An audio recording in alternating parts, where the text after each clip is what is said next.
आपको इसलिए बुलाया है कि आप 3 बार गवाह रह चुके हो इस औला की हिस्ट्री में। जब 2012 का चुनाव था, ऊन का गुल्ला हमारा निशान था। पूरे औला के नेता हमारी मजाक उड़ाते थे, हंसी उड़ाते थे। उस वक्त अगर हमारा साथ कोई देने वाला था, अगर हमारे साथ कोई खड़ा होने वाला था, तो वो आप थे और आप थे साथियों। उस वक्त के मेरे साथी, अगर कोई मेरी गवाही देने वाला है, जब लोग मुझे हकीर समझते थे, मुझे 200 वोट का मालिक समझते थे, मुझे बच्चा समझते थे, मेरे साथ जो मेरा यूथ घूमता था उनको बचकटियां कहते थे। लेकिन उनको ये नहीं पता था कि ये फैसले नीचे जमीन पे नहीं, ऊपर आसमान पे लिखे जाते हैं। और वही हुआ कि उन बच्चों ने औला की हिस्ट्री पलट के रख दी, औला के चुनाव को पलट के रख दिया। तमाम धुरंधर एक तरफ और मेरे चंद नौजवान साथी पूरी की पूरी बाजी जीत के ले गए थे। साथी बताओ, ये आप लोगों ने देखा है कि नहीं देखा है? आप लोग इसके गवाह हो कि नहीं? आप लोग मेरे साथी उस दौर के हो कि नहीं? उस वक्त तो मेरे साथ कोई साथ पार्टी नहीं थी, उस वक्त तो मेरे साथ कोई ताकत नहीं थी। मेरा यूथ था, मेरे नौजवान थे। मैं आपसे पूछना चाहता हूं कि जब 200 वोट का मालिक इतनी बड़ी नगरपालिका का चेयरमैन बन सकता है, तो फिर 3 लाख और 5.5 लाख का गठबंधन है। बताओ, हम चुनाव में कमजोर कहां खड़े हैं? हमको वो कमजोर कर रहे हैं जिनकी खुद की जेबें फटी हुई हैं। हमको वो कमजोर बता रहे हैं जिनकी जेबें कतर हुई हैं। वो जनता के सामने बताते हैं कि हमारे साथ इतना मौर्य है, हमारे साथ इतना यादव है, हमारे साथ इतना ठाकुर है। अरे हम चैलेंज करना चाहते हैं कि अगर देखना चाहते हो तो देखो ये गुलदस्ता सैयद आबिद अली का, देखो यहाँ कौन सी बिरादरी नहीं है, देखो यहाँ कौन सा धर्म नहीं है, देखो यहाँ कौन सी जाति नहीं है। बताओ, है तुम्हारे पास ये ताकत? है तुम्हारे पास ये संगम? है तुम्हारे पास ये मजबूत टीम? लेकिन वो लोग घमंड में हैं, अपने बड़े बड़े पदों के, अपने बड़े बड़े ओहदों के। लेकिन मैं कह देना चाहता हूं कि चाहे दिल्ली अरविंद केजरीवाल जी का चुनाव हो, चाहे औला नगर पालिका का चुनाव हो, चाहे बीएसपी के पिछले चुनाव हो, जब जब जनता ने तय करा है तो उत्तर प्रदेश ही नहीं, दिल्ली की सरकार भी बदलने का काम किया। और मैं अपने हर धर्म के साथियों के साथ साथ मैं अपने मुस्लिम समाज के साथियों से कहना चाहता हूं कि तुमने मेरे लिए बहुत कुर्बानी दी है, तुमने मेरे लिए बहुत वफादारी की है, तुमने मेरे लिए बड़े इल्जाम उठाए हैं। लोगों ने तुमको बदनाम किया कि आबिद अली ने तुम्हें लालच दे दिया, आबिद अली ने तुम्हें खरीद लिया। मैं उनसे पूछना चाहता हूं साथियों, देखो ये ऐसी हैसियत के लोग यहां बैठे हैं कि इनको एक आबिद अली क्या 100 आबिद अली भी नहीं खरीद सकते। इनको मैंने केवल अपना दिल देकर खरीदा है, इनको मैंने अपनी मोहब्बत से खरीदा है, इनको मैंने अपनी वफादारी से खरीदा है। और एक चीज और कहना चाहता हूं, पूरे औला लोकसभा के अंदर जिस तरह से हिंदुस्तान का गुलदस्ता, ये विभिन्न जाति बिरादरी के लोग यहां बैठे हैं, मैं चैलेंज करता हूं, जो मुझे चुनाव में कमजोर बताते हैं, उनकी खुद की जेबें कटी हुई हैं, मेरे साथ लोकसभा के जिस शहर में जाकर चाहे देख ले, मैं इतना ही अच्छा गुलदस्ता सजाकर दिखा दूंगा।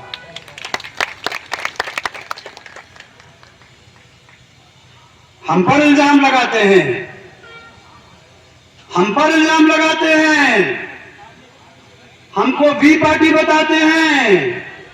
अरे नीरज मौर्य जी, जब तुम हमको वी पार्टी बताते हो तो तुम्हारे अंदर इतनी हिम्मत क्यों नहीं है, तुम्हारी इतनी हैसियत और औकात क्यों नहीं है कि तुम ए पार्टी वाले धर्मेंद्र कश्यप जी की बुराई करके दिखाओ या उनकी पार्टी की बुराई करके दिखाओ, बी पार्टी की बुराई करोगे।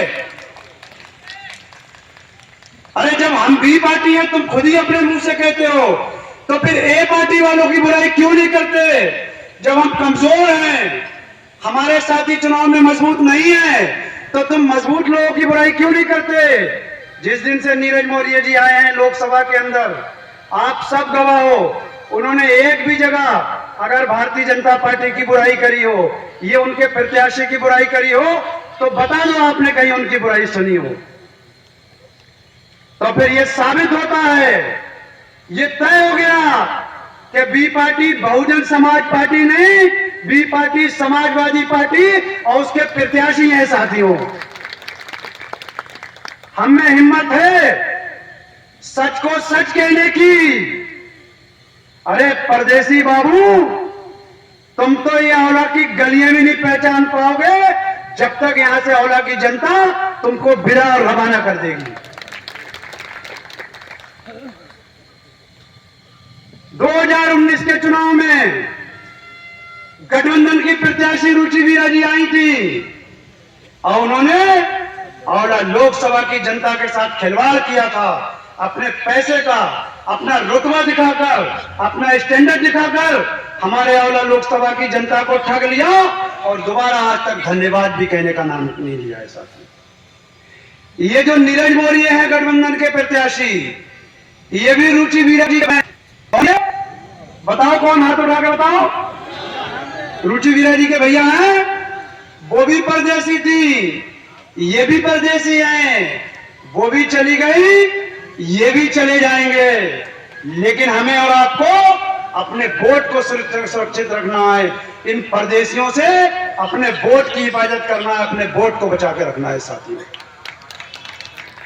क्योंकि अगर सपा के नाम पर, बीजेपी को हराने के नाम पर, इसके नाम पर, उसके नाम पर आप लोग बट गए और बिखर गए, तो फिर बीजेपी को जीतने से कोई नहीं रोक सकता साथियों। क्योंकि ये जो प्रत्याशी आए हैं, ये बीजेपी की बी पार्टी के प्रत्याशी हैं और मैं चैलेंज के तौर पे इसको यही साबित करूंगा। जब 2019 में समाजवादी पार्टी के राष्ट्रीय अध्यक्ष अखिलेश यादव जी कह रहे थे कि लोकतंत्र को बचाने का आखिरी चुनाव है, संविधान को बचाने का आखिरी चुनाव है, तो स्वर्गीय नेताजी माननीय मुलायम सिंह यादव जी दिल्ली की पार्लियामेंट में खड़े होकर कह रहे थे कि हमारा आशीर्वाद है, हम तो चाहते हैं दोबारा देश का प्रधानमंत्री नरेंद्र मोदी जी बनकर आए साथियों। अब बताओ बी पार्टी कौन है जो नरेंद्र मोदी जी को देश का प्रधानमंत्री बनाने के लिए आशीर्वाद दे रहा है, या वो जो तुम्हारी नुमाइंदगी करने के लिए तुम्हारे इस भाई, इस बेटे को, तुम्हारे बीच के नागरिक को टिकट देने का काम कर रहा है? बी पार्टी कौन है, फैसला करो। हमको डराया जाता है, 20 साल से भारतीय जनता पार्टी के नाम पर हमको डराकर समाजवादी पार्टी वोट लेने का काम कर रही थी। 20 साल से तो कोई सैयद आबिद अली नहीं बना, 20 साल से समाज पार्टी ने हमको टिकट नहीं दिया, तो तुम बीजेपी को क्यों नहीं हरा पाए? इसलिए नहीं हरा पाए कि तुमने टिकट हमेशा ऐसे व्यक्ति को दिया कि वो बीजेपी को जिता के ले जाए, उसकी नैया पार लगा दे। बरेली के अंदर समाजवादी पार्टी के पास एक से एक सीनियर और अच्छे नेता मौजूद हैं, लेकिन फिर सवाल बनता है, अभी किसी ने कहा था, ब्रीफकेस का नाम लिया था मोदित भाई ने, मैं नहीं कह रहा हूं, ब्रीफकेस के अंदर मैं तो नेकर बनियान कपड़े रख के चलता हूं, लेकिन पता नहीं कौन कौन लखनऊ क्या क्या लेके गया होगा जो 250 किलोमीटर दूर के से यहां टिकट लेकर हमको ठगने आए हैं साथियों। ये बात ही कह रहा हूं, मेरी बातों का मतलब हमारे मीडिया के साथी सही से समझ नहीं पाते, कुछ और लिख देते हैं।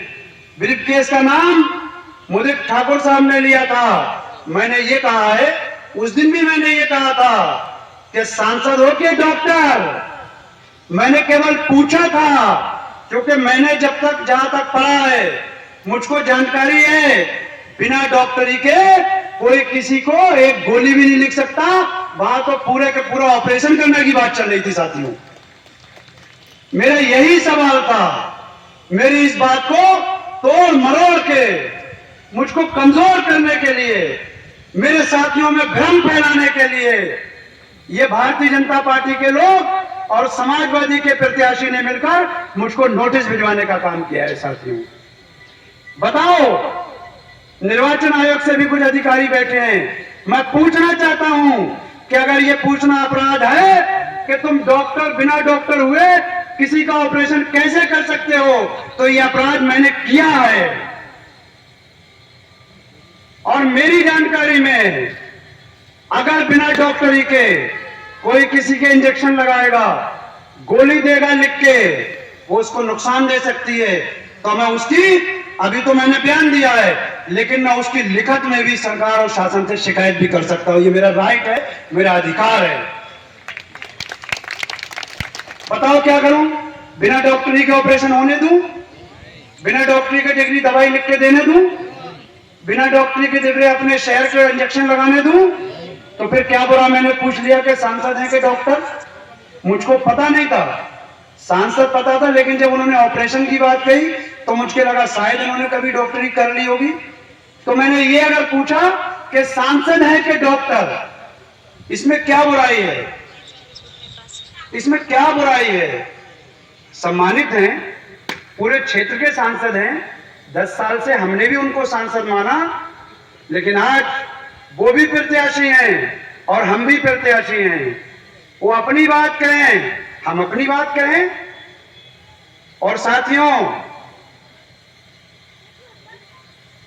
परदेसी कबूतर से होशियार रहना। और कबूतर तो फिर भी वफादार होता है। कबूतर तो उड़ने के बाद मालिक के पास अपने ठिये पर लौट आता है, लेकिन राजनीति के लोग बहुत बेवफा होते हैं। जिस तरह से रुचि वीरा जी 5 साल के पलट के नहीं आई, उस तरह से ये भी परदेसी बाबू इधर आपको शक्ल दिखाने नहीं आएंगे। साथियों, ये मुझको भी पार्टी बताते हैं। मैंने मनोना के अंदर ये भी पूछा था कि अगर ये Bahujan Samaj party B party है, तो समाजवादी पार्टी के बड़े नेता जवाब दें कि 2019 में इस बीजेपी की बी पार्टी के साथ गठबंधन क्यों करा था। हमारे मुस्लिम समाज ने गठबंधन नहीं करा था, हमारे दलित समाज ने गठबंधन नहीं करा था, हमारे यादव समाज ने गठबंधन नहीं करा था। ये गठबंधन अगर करा था तो लखनऊ बैठे चंद लोगों ने गठबंधन करा था। अगर बीएसपी बीजेपी की बी पार्टी है तो तुम भी बीजेपी की बी पार्टी हो, इसीलिए तुमने बी पार्टी से गठबंधन करा था।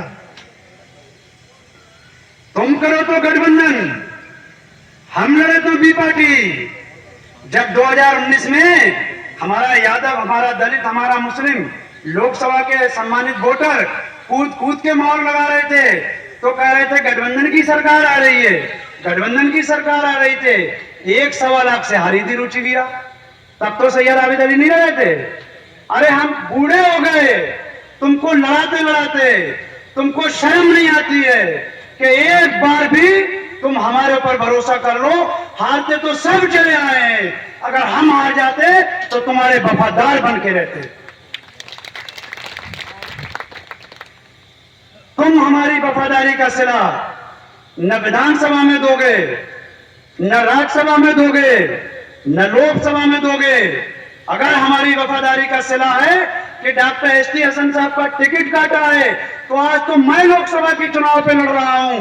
मेरे जैसे 80 के 80 लोकसभा पर आबिद पैदा हो जाएंगे और आने वाले 29 के चुनाव में लड़ने का काम करेंगे और अपना प्लेटफॉर्म तैयार करने का काम करेंगे। साथ और गलत फहमी में मत रहना, उतना आसान नहीं है। मन्नू खां की पालेज नहीं है और लोकसभा की जनता जो तुम ठग के चले जाओगे। सैयद आबिद अली जैसा इनका भाई इनके बीच है तो बचा के ले जाएगा, तो सांसद बना के दिखाएगा। जब बहन जी हमको दिखती हैं 5.5 लाख लोगों पर, 3 लाख दलित समाज पर, 19 लाख औला के वोटरों पर भरोसा कर सकती हैं, तो तुम्हारा भी फर्ज बन सकता है कि तुम अपने इस भाई को सांसद बनाकर बहन जी को सौंपने का काम करो। बताओ ये तुम्हारा फर्ज है कि नहीं? इस फर्ज को निभाओगे? मेरे हाथों को मजबूत करोगे? मेरी आवाज बनोगे? तो फिर फैल जाना होगा लोकसभा के कोने कोने तक। मैं आपसे वादा करता हूं कि अगर जीत गए तो सांसद, और खुदा ना खास्ते 1% रह गए तो आज तो बहन जी ने टिकट दिया है, कल को वो भैया जी भी पूछकर और आपकी 5 विधानसभाओं पे टिकट देने का काम करेंगे। साथियों देखो, जिस कौम ने संघर्ष किया है, जिस कौम ने यूनिटी दिखाई है, जिस कौम ने ताकत दिखाई है, उनकी अपनी नुमाइंदगी चली है। हमारे भाई बैठे हैं, लेकिन हुआ तो कई बार ठाकुर समाज के साथ हमारे ब्राह्मण समाज के लोग भी यहाँ बैठे हैं। औला बिचरी में जब जब ब्राह्मण समाज इकट्ठा होता है तो ब्राह्मण मौर्य समाज ने अपनी तो मौर्यों को बिचरी भी मौका मिलता है, औला को भी मौका मिलता है। एक तुम हो 5.5 लाख एक नंबर और पार्ट में छठे के पता नहीं क्या क्या नंबर के हैं। कोई विधायक बन रहा है, कोई सांसद बन रहा है, तुम आज तक वोटर के वोटर बने बैठे हो। इसमें तुम्हारी गलती है।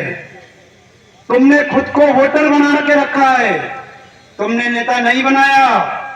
अगर मैं तुम्हारे चक्कर में रहता, उनका गुल्ला नहीं रहता, तो ये 3-3 बार चुनाव नहीं लड़ता और 2-2 बार चेयरमैन नहीं जीतता। साथियों इसलिए मैं तुमसे कहता हूं, अपने दिलों के डरों को निकालो।